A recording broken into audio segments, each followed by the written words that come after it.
The room went dead silent. Not the kind of quiet you expect at a church event, but the bone-chilling silence that comes when someone asks a question so devastating it stops every heart in the room. Jonathan Roumie, the man who brought Jesus to life in The Chosen, stood frozen on stage, staring into the fearless eyes of a 7-year-old girl who had just asked the one question that terrifies every believer: is God really real? What happened next broke the internet. The video went viral with over 50 million views in 48 hours. But here's what the headlines missed. This wasn't just about Jonathan's answer. This little girl, clutching her worn Bible with shaking hands, was about to expose the secret fear that haunts every person of faith, and her revelation would shatter everything the audience thought they knew about believing in God. The evening started innocently enough. Families packed into a small Ohio community center to meet the actor who made Jesus feel real to millions. Parents wanted autographs. Kids hoped for selfies. But tucked away in the third row sat a girl whose playground conversation with a skeptical friend had planted a seed of doubt so deep it was eating her alive. Tonight, she carried more than questions. She carried the courage to voice what everyone else was too afraid to ask. Before we reveal what happened when this child's honesty collided with a room full of believers, we need to ask you something. Have you ever had a moment where a child's innocent question exposed your deepest fears about faith? Share below, because what you're about to witness will either strengthen your belief or force you to confront the doubt you've been hiding. Hit subscribe and the notification bell, because this story changes everything you think you know about real faith. The moderator had no idea that his quiet community gathering was about to become the most analyzed moment in modern Christian history. Because sometimes, God uses the smallest voices to ask the biggest questions. And tonight, one brave little girl was about to prove that the most dangerous thing in any room full of believers isn't doubt. It's the courage to admit it out loud. Jonathan walked onto the stage with the kind of humility that immediately disarmed the crowd. No celebrity swagger, no theatrical entrance.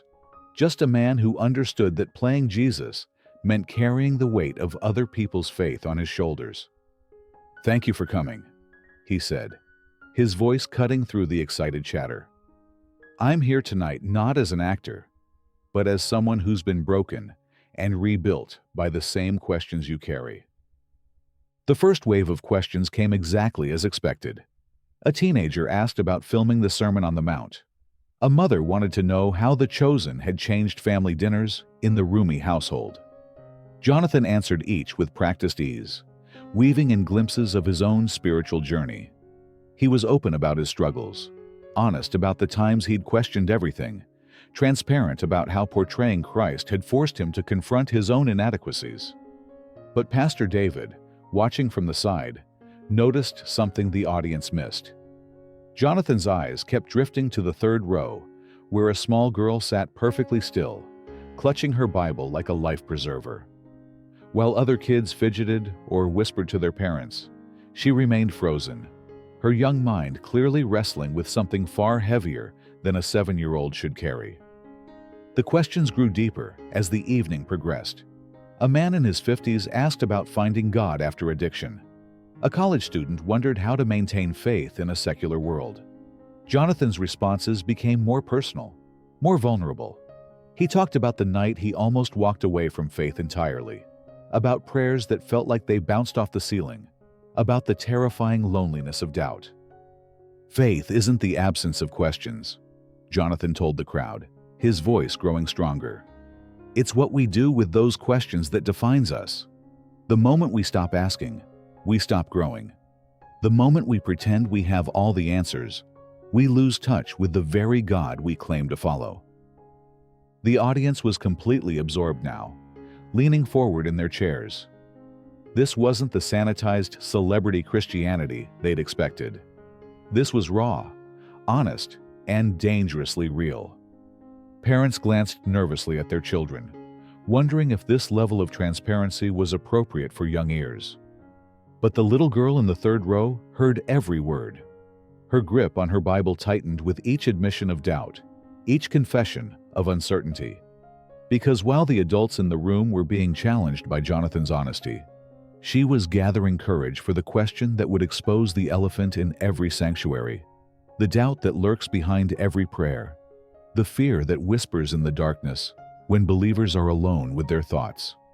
The line of questioners was dwindling. Jonathan checked his watch, thinking the evening might end quietly. He had no idea that the most important conversation of his career was about to begin with 4 words from the smallest person in the room. Then it happened. A small hand shot up in the 3rd row. The girl who had been silent all evening suddenly stood, her Bible clutched like a shield. Her father looked shocked. The moderator hesitated, but Jonathan saw something in her eyes that made him nod immediately. "Come on up, sweetheart." Every step to the microphone echoed like thunder. This tiny figure approaching the stage where grown men had just discussed the deepest mysteries of faith. She looked impossibly small next to the towering microphone, but her voice cut through the silence like a sword. "Mr. Roumie," she began, each word deliberate and devastating. "My friend Emma says God isn't real. She says it's pretend like Santa Claus. She says grown-ups made it up to control kids." The audience froze. This wasn't supposed to happen. Children don't ask these questions. Not here. Not in public. But she wasn't finished. She looked up at Jonathan with terrifying honesty and delivered the words that shattered everything. "You play Jesus, so you know the truth. Is God really real? Or are we all just pretending?" Complete. Dead. Silence. Not a breath. Not a whisper. 200 adults sat paralyzed as their deepest, darkest secret was exposed by a fearless child. Because she hadn't just asked Jonathan's question. She had asked their question. The question that haunts every believer in the darkness. The question they're too terrified to say out loud. Jonathan's face went white. His hands shook. This child had just asked him to prove God exists, and an entire room of believers was holding their breath, waiting to see if their faith would survive the answer. The little girl stood unflinching, waiting for the truth that would either save her belief or destroy it forever. And everyone realized they were waiting for the same thing. Jonathan stepped down from the stage and knelt to her eye level. His voice, when it came, was barely above a whisper, but somehow everyone heard every word. "That's the bravest question I've ever been asked," he said, his eyes never leaving hers. "And you know what? I've asked it too. Even adults wonder sometimes if we're all just playing pretend." The admission hit the room like a shockwave. The man who portrayed Jesus on screen had just confessed his own doubt. But he wasn't finished. "3 years ago, I was broke, alone, and angry at God. I screamed at the ceiling, 'If you're real, prove it. Show me something.' And you know what happened? Nothing. Absolute silence. I thought that silence meant God wasn't there." The little girl's eyes widened. The audience leaned forward, desperate for what came next. But then, something incredible happened. My neighbor, who barely knew me, knocked on my door with groceries. A stranger paid my rent. A friend called exactly when I needed to hear a voice. And I realized something that changed everything. Jonathan's voice grew stronger, more certain. God doesn't always speak in thunder and lightning. Sometimes he speaks through people who show up when you need them most. Sometimes he speaks through little girls, brave enough to ask the hard questions. He looked directly into her eyes. "Your friend Emma is wrong about one thing. God isn't like Santa Claus because Santa brings presents once a year. God shows up every single day through love, through kindness, through moments like this one right here." The girl's grip on her Bible loosened slightly. "But how do you know for sure?" Jonathan smiled, and for the first time all evening, it reached his eyes. "Because love is real, and you can't see love, can you? You can't touch hope. You can't hold peace in your hands. But you know they're real, because you feel them. God is love, sweetheart, And love is the most real thing in the universe. He stood up slowly, addressing the entire room now. Faith isn't about having all the answers. It's about trusting that love wins, that kindness matters, that we're not alone in this world. And sometimes, it takes a 7-year-old to remind us that the most important questions deserve the most honest answers. The little girl looked down at her Bible, then back up at Jonathan. So it's okay to have questions? It's not just okay, Jonathan said, his voice carrying across the silent auditorium. It's necessary. Questions mean you're thinking. Questions mean you care. And God isn't afraid of your questions, because He knows the answers are found in love. For the first time since approaching the microphone, the little girl smiled. And in that moment, 200 adults remembered what faith actually looked like. The floodgates opened. A teenage boy shot his hand up immediately. I've been wondering the same thing, but was too scared to ask. His voice cracked with relief at finally saying it out loud. Then a mother stood up, tears streaming. My 8-year-old asked me this last week, and I pretended I knew the answer. But I've been questioning everything since my husband died. Another hand. Another confession. Another person emboldened by a child's courage. I'm a Sunday school teacher, and I've been faking it for months. I pray every night, but wonder if anyone's listening. I'm terrified my kids will ask me what this girl just asked. The room transformed into something unprecedented. Adults who had hidden their doubts for decades were suddenly confessing like prisoners, finally granted freedom. The little girl had done something impossible. She had made doubt acceptable in a room full of believers. Jonathan stood amazed as confession after confession poured out. A businessman admitted he hadn't felt God's presence in years. A grandmother revealed she'd been angry at God since her grandson's diagnosis. A youth pastor confessed he'd been considering leaving ministry because his own faith felt hollow. But something beautiful was happening. With each admission of doubt, the room grew lighter, not heavier. People were nodding, reaching across aisles to touch shoulders, whispering "Me too" through tears of relief. This is what church should be, whispered an elderly man to his wife, loud enough for others to hear. Honest, real, no pretending. The little girl watched in wonder as her simple question unleashed a tsunami of truth.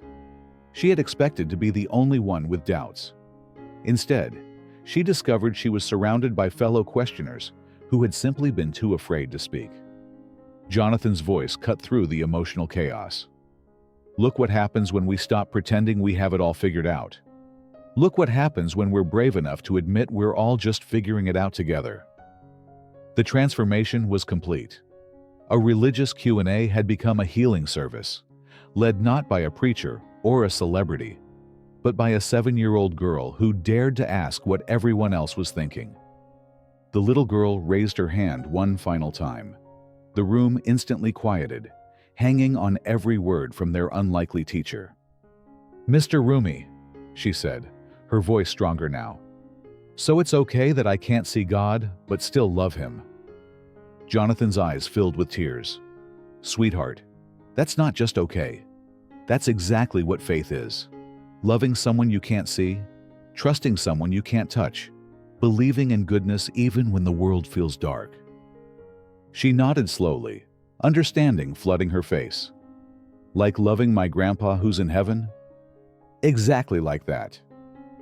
The crowd watched in stunned silence as this child grasped what many adults struggled with for decades. Faith wasn't about proof. It was about love, transcending the visible world. I think I get it now, she whispered, then louder. I think I've been feeling God all along. I just didn't know that's what it was.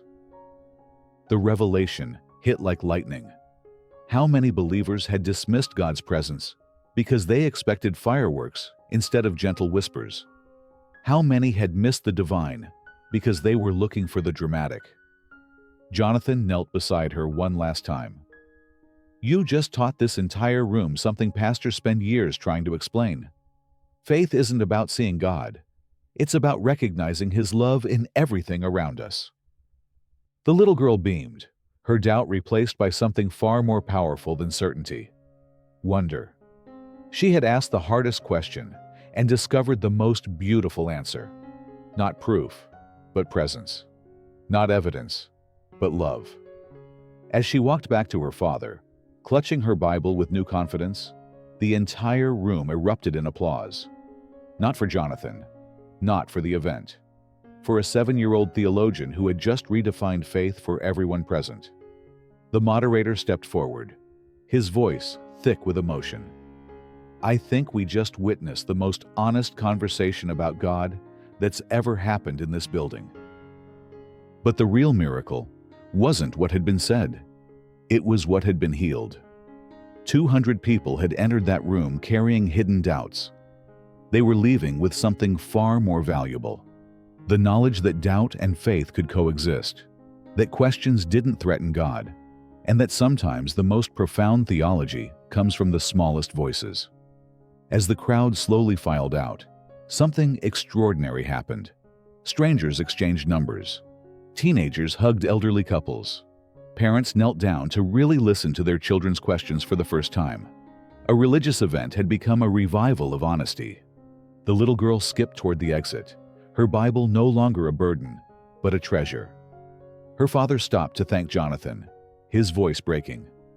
She's been asking that question for months. We've been to 3 different pastors, and they all gave her complicated answers. You gave her permission to be human. Jonathan watched them leave, still processing what had just happened. A child's question had accomplished what years of theology couldn't. It had made faith real again for an entire room of believers. But the real impact was just beginning. Within hours, videos of the exchange flooded social media. Is God real? Began trending worldwide.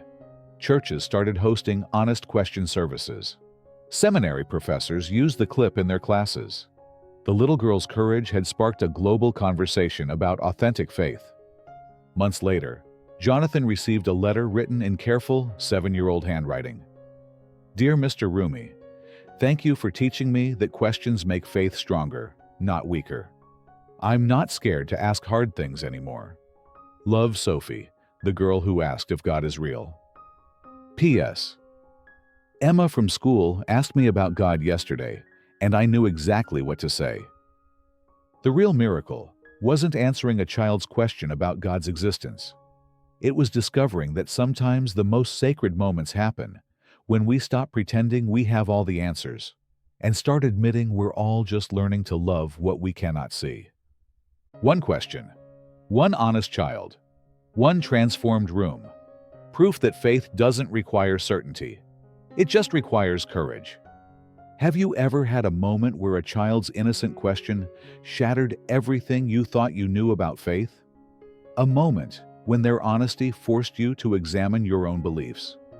Share your story in the comments below, because the most powerful testimonies often come from the smallest voices. And if this story moved you, hit that subscribe button and notification bell, because we're committed to sharing more stories that prove faith isn't about having perfect answers. It's about asking brave questions together.